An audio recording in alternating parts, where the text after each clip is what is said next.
This year's mobs for the annual Minecraft mob vote were just revealed a few days ago, and they are all adorable. We get very limited information from these videos and a very short amount of time to decide which mob we want added to the game, so I'm here to tell you everything that those videos didn't. In the past, we've gotten things that weren't advertised during the mob reveal and misinterpreted what was revealed to us. So, I've taken it upon myself to look into the real-world creatures that these mobs are based on to bring to your attention possible aspects and features that you may not have thought of that could be added to the game. What we know for sure is that crabs would live in the mangrove swamps, and their claw can be obtained somehow that would further your ability to place blocks. This leaves a lot of openness for interpretation. Crabs may not be easy to find as the mangrove is a rare biome, and the crabs may be even more rare within the biome. The claw may only work with certain types of blocks, it may not be able to increase the distance of breaking a block, and may have a low durability, breaking after just a few uses or even a single use. The claw may be something you have to wait around to obtain, like tadpoles or turtle scoots, rather than a drop for when you kill a crab. This claw may only work in specific biomes or under a set of conditions, such as only on land or only on the surface world. On the other claw, this could be a chance for new enchantments for this peculiar item.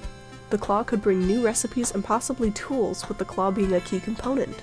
The crab could drop food, which is always nice, especially in a biome populated mainly by frogs, which drop no food. The claw may be unbreakable. It may work unconditionally for placing not only blocks but cobwebs, lava, water, and so on. The claw may also be able to extend your overall reach, not just for placing but for breaking and interacting. There was a nice amount of information given to us, so figuring out that this crab is most likely based off of the Esmeralda's blue crab was simple. The challenge actually is that I couldn't easily find much information on this particular crab. They are an endangered species, as many types of blue crabs are. Their home is in the mangrove, where they feed off mangrove leaves and other vegetation. Perhaps there are pieces of mangrove trees in the game you can feed to them, either to tame them, breed them, or just encourage them to drop their claw. Most blue crabs are not picky eaters and will even resort to eating other small blue crabs if needed. Now, I doubt we'd see cannibalistic crabs added to Minecraft, but it does make me wonder if the crabs would attempt to eat the frogs. Blue crabs are known to be aggressive. It's possible that the crabs added to Minecraft could dislike you getting close to them, or even stepping on them, resulting in a painful pinch. Or perhaps if you attack one, then they all would attack you. Blue crabs have many predators, such as large fish and birds. Though neither of these things exist at this point in Minecraft, it does give me questions. Perhaps it would be the frogs that would be the ones trying to eat the crabs. Maybe they could just coexist in a friendly manner. Would parrots try to eat crabs if given the chance? They are birds, but would probably be smaller than the crabs. Some types of crabs burrow and dig.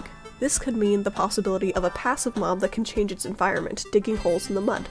Perhaps they are treasure hunters and could find you nautilus shells, sticks, and other items by digging around.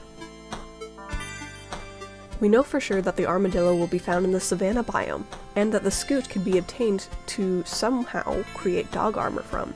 In a way, this is even less confirmed information than there was about the crab. We know nothing about this dog armor, or how it would work.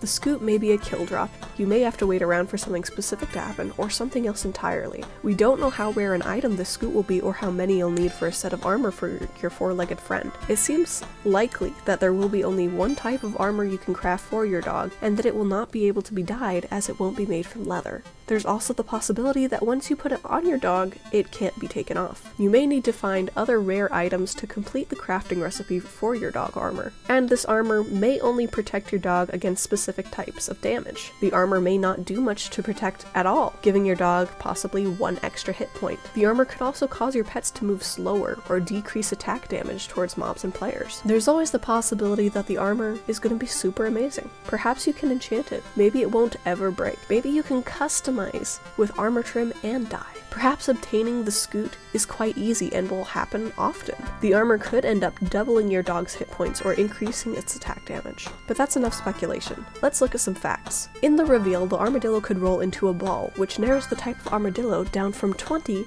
to a mere 2. Only a 3-banded armadillo can curl into a ball. So which of these 2 ball-curling armadillo are being added to Minecraft? I'm not sure, but some overall information on armadillos couldn't hurt. Armadillos mainly eat bugs, but also some reptiles and amphibians with the occasional egg of a small creature or plant. We could end up with new bugs or small creatures in Minecraft. It's possible that the armadillo will be able to attack all the pre-existing types, such as silverfish, endermites, bees, and spiders. I'd love to see that. A whole spider defense team of armadillos. Armadillos are considered to be nocturnal and sleep up to 16 hours. They are most active at dawn and dusk, so for the player this means that nighttime adventures would be a must if you want to get that scoot or encounter one. Armadillos aren't territorial and will give up their feeding grounds and even their burrows if another takes a liking to them. Minecraft savannas tend to have many holes and small caves, which the armadillo may spawn in, or perhaps they could pop out of the ground similar to how the warden does. Armadillos have sharp claws and are surprisingly speedy. Good thing they aren't territorial.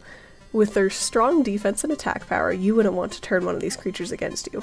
I bet attacking one would leave some scars for the player. Armadillos have bad eyesight but a great sense of smell. This makes me wonder if the armadillo will be able to smell us coming, hiding away in its shell before we even get close, or if they won't notice us because they'll think we're just a weird tree or rock formation. Armadillos can hold their breath for up to 6 minutes. This allows them to walk along the bottom of rivers and streams, but they can also inflate their bodies by swallowing air in order to float for an easier swim across larger bodies of water. To me, this sounds like these creatures wouldn't drown unless trapped under something, like a lily pad or a grass block. Armadillos shed pieces of their armor throughout the year, much like turtles do as they grow. This leads me to think that to obtain the scoots of an armadillo, it would be about the same as for the turtle. And also makes me wonder if you'd then be able to use the two types of scoots interchangeably. Is green dog armor a possibility? For sure, the penguins will live on the rocky shores that border many different biomes. They're clumsy on land and very agile in water. They can make your boat travel faster, and they have adorable children. It's easy to quickly compare these flightless birds to dolphins, which grant a player a speedy swim across the ocean. It's not much different, is it?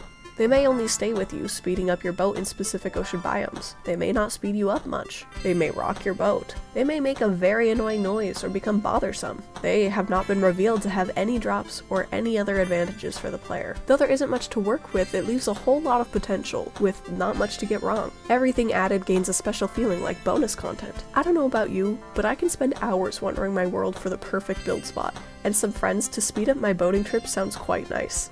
The speed boost may work through ice, which could also create the fastest way to travel in Minecraft ever. The penguins may follow you into rivers if they're deep and wide enough. With so little confirmed, let's dive into what they could add that you may not have thought about. Because of where they're set to live and the yellow bits on their design, I believe the penguins that were revealed to us are based on rockhopper penguins. Rockhopper penguins are some of the smallest in the world. At a max of 2 feet tall, if depicted accurately, these birds would be 2/3 of a block tall as a full adult and probably half a block as a baby. Rockhopper penguins are very social and very vocal. They use calls for locating their life mates and children, as well as for warnings and scaring off enemies. They would likely be found in large talkative groups. Rockhopper penguins communicate with a variety of movements, including bowing, shaking their head, and preening feathers. We could end up with a mob that has quite a few animations and interactions. Rockhopper penguins can be quite aggressive. They often fight over nesting spots, mating rights, and food by slapping each other with their flippers. Players might get slapped or at the very least witness some pretty interesting duels. Children have black beaks, while the adults have reddish-orange beaks.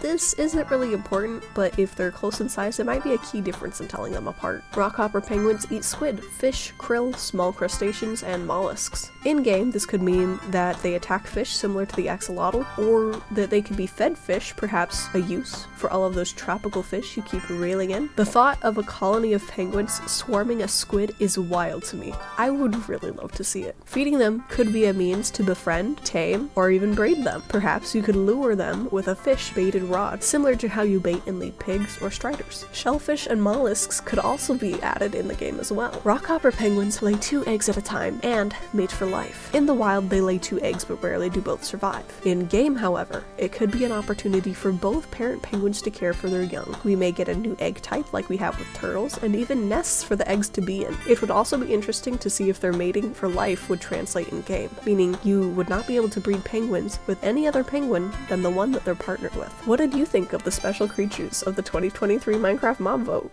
Did your opinion change? Who do you think you'll vote for? Let me know in the comments below.